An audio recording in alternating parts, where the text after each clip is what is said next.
Assalamualaikum warahmatullahi wabarakatuh. Perkenalkan, nama saya Wawan Farozi, saya dari kelas 5E.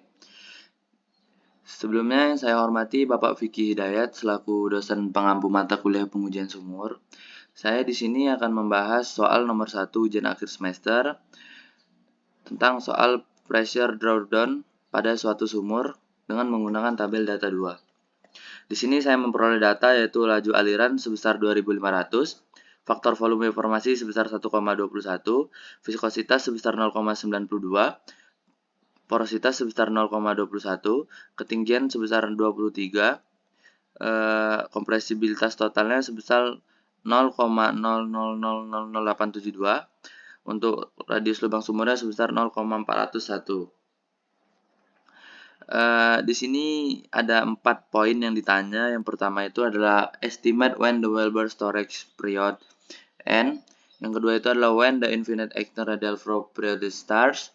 Yang ketiga itu adalah estimate the permeability. Yang keempat adalah what is the condition of the well is damage is estimate the skin factor. Sebelum kita menjawab 4 poin ini, langkah pertama yang harus kita lakukan yaitu membuat suatu plot. Suatu plot ini berisikan yaitu tentang waktu dengan satuan jam dan PWF, nilai PWF atau nilai tekanan.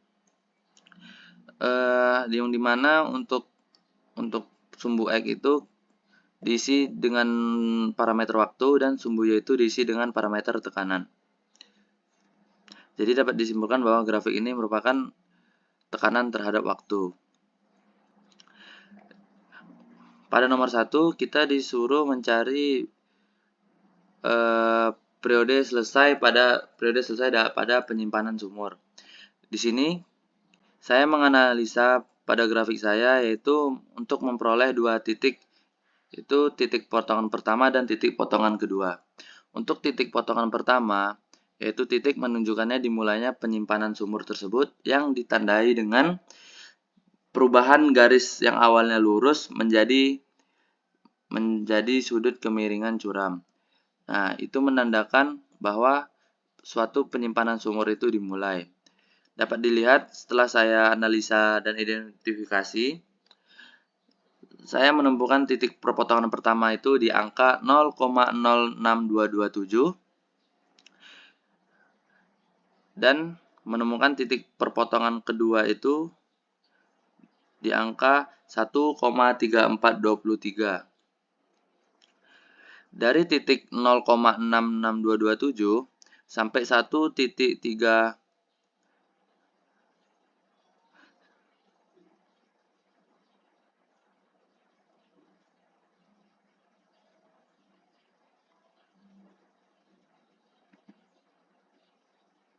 sampai 1,3423 ini merupakan suatu kawasan wellbore sumur atau tempat penyimpanan sumur yang sedang berlangsung.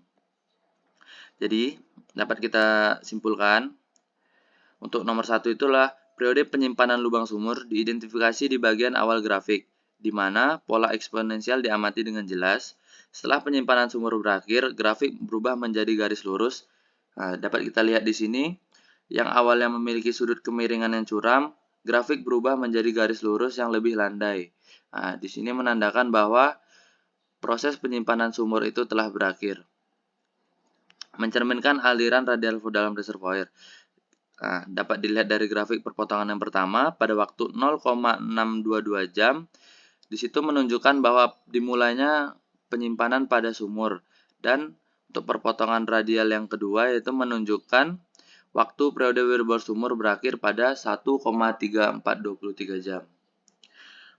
Untuk poin kedua yaitu yang ditanya itu nilai IARF terjadi dimulai dari titik bawah 1,3423.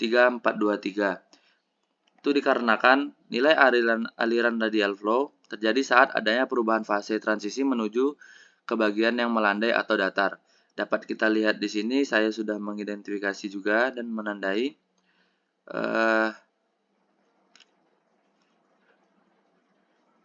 setelah angka 1,3423, garis pada grafik ini mulai melandai atau datar yang menunjukkan yaitu aliran sudah menjadi radial flow.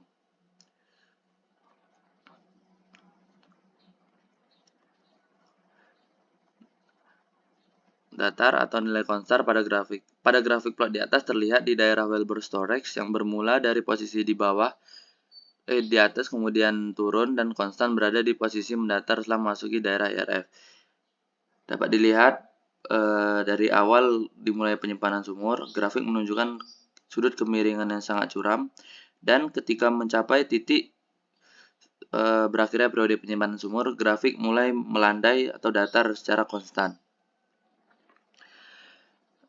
Untuk nomor 3 yaitu menghitung nilai permeabilitas. Untuk menghitung nilai permeabilitas, kita harus mencari nilai M terlebih dahulu. Untuk mencari nilai M, kita harus mengasumsikan nilai pada PWF 1 jam dan 10 jam yang dimana saya telah mengasumsi sesuai data pressure test data yang dikasih, yaitu tabel 2, dimana untuk PWF yang 1 jam, saya mengamati pada data yaitu yang mendekati angka 1 jam, yang dimana saya memperoleh yaitu 0,86564 dan 1,00134. Untuk PWF yang 10 jam, saya mengasumsi yaitu di angka 8,98274 dan 10,3971. Kenapa saya memilih angka-angka tersebut? Karena pada asumsi ini kita mencari bilangan terdekat atau nilai terdekat dari angka 1 jam dan 10 jam. Untuk PWF 1 jam, kita menggunakan interpolasi dari angka yang terdekat dari parameter nilai PWF dan waktu. Baik, di sini kita akan mencari nilai PWF 1 jamnya terlebih dahulu menggunakan rumus yang dimana PWF dari waktu 0,8 kita tambah, kita buka kurung 2 kali.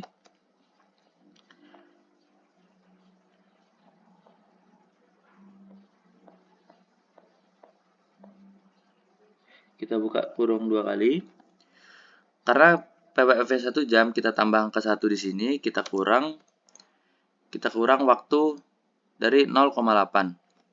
Kita tutup kurung, kita kali, kita buka kurung lagi. Kita buka kurung. Salah. Kita buka kurung. Kita masukkan PWF atau nilai tekanan dari 1 jam. Kita kurang nilai tekanan dari waktu 0,8. Kita tutup kurung. Kita bagi, kita buka kurung lagi. Waktu dari 1 jam kita kurangkan waktu dari 0,8, kita tutup kurung 2 kali. Baru habis itu kita enter. Nah, didapatkan nilai PWF 1 jamnya yaitu 3466,0. Untuk nilai PWF 10 jam, cara perhitungan dan interpolasinya sama seperti PWF yang 1 jam. Dimana kita sama dengan kita pilih tekanan pada 8 jam, kita tambah, buka kurung 2 kali, kita pilih waktu dari 8 jam, kurung 2 kali, karena kita mencari nilai PWF 10 jam, maka di sini kita letakkan angka 10,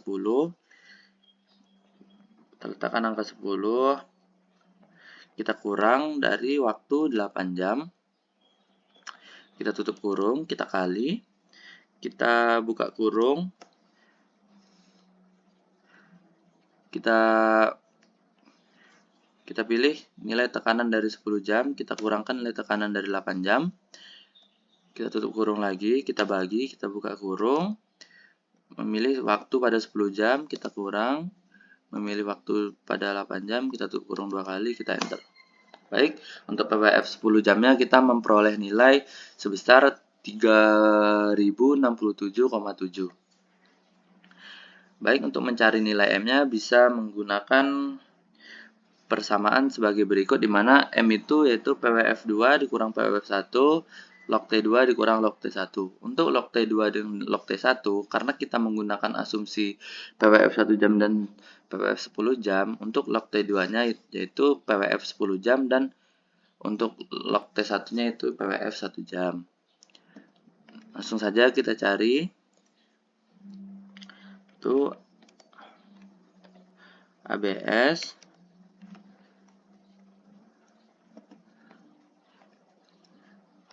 PWF, nilai PWF 1 jam dikurang nilai 10 jam dikurang nilai PWF 1 jam. Kita tutup kurung, kita bagi.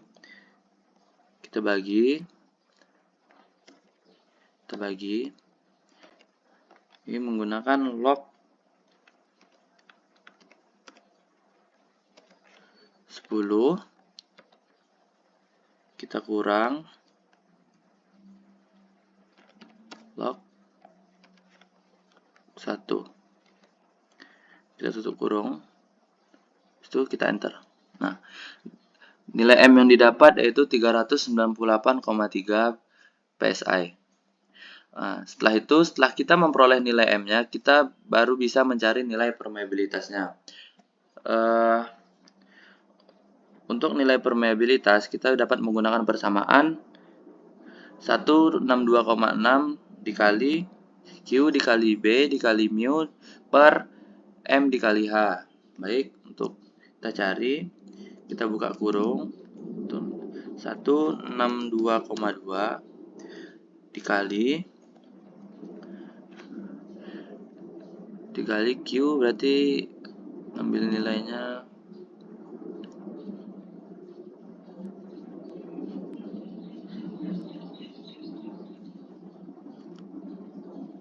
Q, berarti ngambil nilainya dengan ini, laju alir,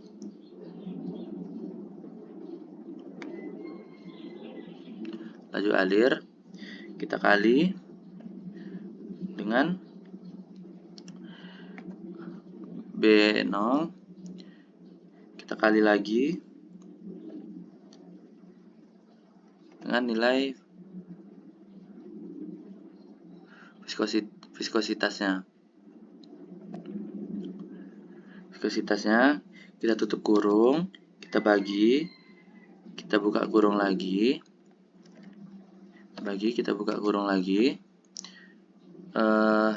kedalaman, ketinggian, kita kali dengan nilai M yang sudah kita cari tadi. Itu kita enter.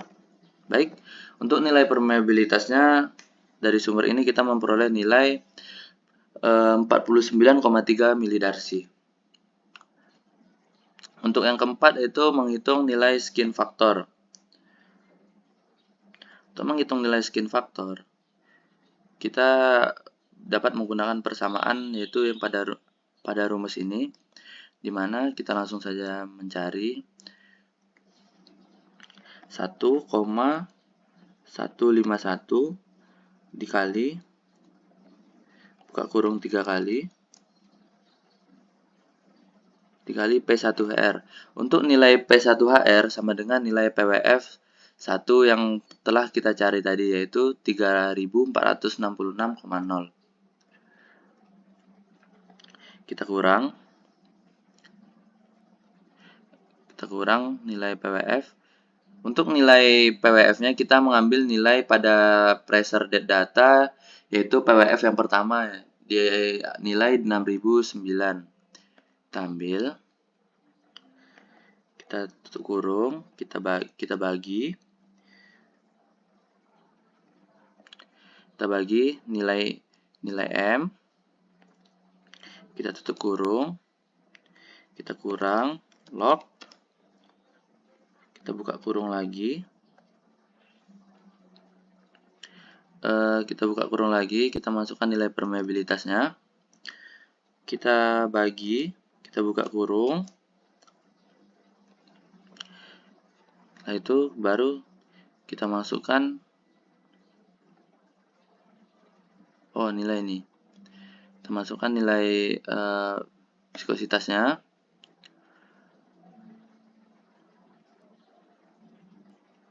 Salah. Kita masukkan nilai porositasnya dikali nilai viskositas dikali nilai dari CT-nya. Baru dikali nilai dari radius lubang sumurnya pangkat 2 tutup kurung 2 kali, kita tambah 3,23 enter. Yes.